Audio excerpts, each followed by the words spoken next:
নমস্কাৰ 24 লাইভ চাই থকাৰ বাবে ধন্যবাদ আৰু এই মুহূৰ্তত লৈ আহিছো এটা গুৰুত্বপূৰ্ণ খবৰ ইউএছটিএম আৰু মহবুবুল হকক লৈ এবাৰ মুখ্যমন্ত্ৰী ডক্টৰ হিমন্ত বিশ্ব শৰ্মাই কৰিছে ডাঙৰ মন্তব্য গুৰুত্বপূৰ্ণ মন্তব্য মুখ্যমন্ত্ৰী আৰু বিস্ফোৰক মন্তব্য প্ৰকাশ কৰিছে মুখ্যমন্ত্ৰী গৰাকী আৰু বৃহৎ এটা চক্ৰ চলি আছিল বুলি মুখ্যমন্ত্ৰী গৰাকী ইতিমধ্যে উল্লেখ কৰিছে যে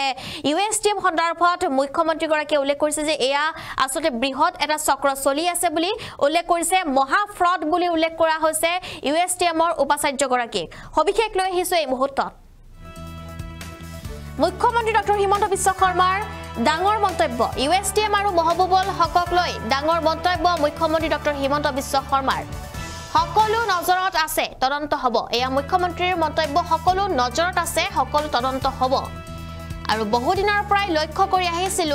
অসমৰ এটা ডাঙৰ চক্ৰক অসমৰ লক্ষ্য কৰি আছিল মেডিকেল ইঞ্জিনিয়াৰিং আৰু সিবিএসইৰ পৰীক্ষাৰ আগত বদলি কৰি দিয়া হয় সেন্টাৰ বদলি কৰি দিয়া হয় বুলি তেওঁ উল্লেখ কৰিছে ছাত্ৰ ছাত্ৰীসকলৰ সেন্টাৰ সলনি কৰি কিছুমান নিৰ্দিষ্ট স্কুললৈ লৈ যোৱা হয় আৰু গোৱালপাৰা নগাঁও কামৰূপ জিলাৰ 247 গৰাকী শিক্ষাৰ্থীৰ হৈতে ধনৰ লেনদেন বুলি উল্লেখ কৰিছে মুখ্যমন্ত্ৰী ডক্টৰ হিমন্ত বিশ্ব শৰ্মাই আৰু মুখ্যমন্ত্ৰী গৰাকীয়ে এনেদৰে মন্তব্য কৰিছে আজি মহবুবুল হকক লৈ এনেদৰে তেওঁৰ মন্তব্য দেখিবলৈ পোৱা গৈছে ইউএছটিএমৰ স্বত্বাধিকাৰীক আটক কৰাক লৈ মুখ্যমন্ত্ৰীৰ প্ৰতিক্ৰিয়া শিক্ষাৰ নামত বৃহৎ অনিয়ম চলি আছে এয়া কেলেংকাৰী মোৰ দৃষ্টিত ধৰা পৰিছে মেডিকেল ইঞ্জিনিয়াৰিং আৰু সিবিএসই পৰীক্ষাৰ আগত পৰীক্ষাৰ্থীসকলক সেন্টাৰত সলনি কৰি দিয়া হয় আৰু কিছুমান ছাত্ৰ ছাত্ৰীক নিৰ্দিষ্ট স্কুললৈ লৈ যোৱা হয় গোৱালপাৰা নগাঁও আৰু কামৰূপৰ 247 গৰাকী শিক্ষাৰ্থীক সিবিএসই পৰীক্ষা 30 নম্বৰ বঢ়াই দিয়াৰ প্ৰতিশ্ৰুতি দিয়া হৈছিল আৰু সেই সকল ছাত্ৰক বৰাক উপত্যকাৰ পাথাৰকান্দিলৈ লৈ যোৱা হৈছিল আৰু মহবুবুল হকক মানুহজন ডাঙৰ প্ৰবঞ্চক বুলি উল্লেখ কৰিছে মুখ্যমন্ত্ৰীয়ে অসমৰ শিক্ষা বিভাগক বজাৰলৈ ৰূপান্তৰ কৰিবলৈ দিয়া নহব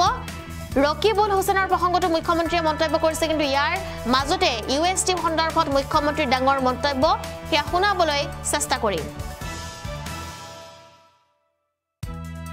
বহু দিনৰ পৰা মই এটা ডাঙৰ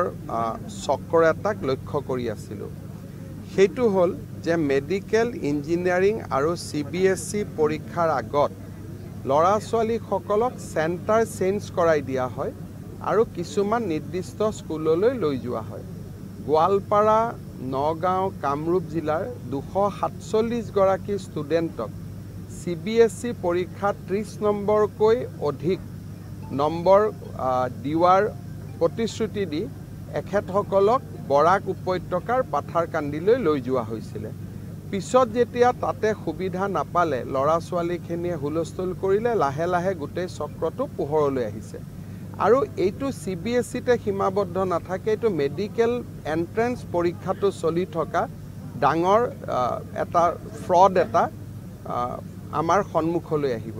মই আগতে কৈ আছো যে এই মানুহজন বহুত ডাঙৰ ফ্ৰড হয় his history is all about fraud আমাৰ অসমৰ কিছুমান বুদ্ধিজীৱীক তেওঁ নিজৰ অধীনলৈ লৈ আহি এটা মানুহক বিপথে পৰিচালিত কৰাৰ প্ৰচেষ্টা ইমান দিনে চলাই আছিল লাহে লাহে কথাবোৰ ধৰাত পৰিব অসমত যাতে এডুকেশ্যনটোক এখন বজাৰলৈ ৰূপান্তৰ কৰা নহয় তাৰ বাবে আমি প্ৰচেষ্টা কৰি থাকিম ইউনিভাৰ্চিটিত এটা ডাঙৰ সমস্যা যে মানুহে পিএইচডি ডিগ্ৰী লৈ আছে কাম কৰা মানুহ কিন্তু কাম কৰা মানুহজনে ছুটি লোৱা নাই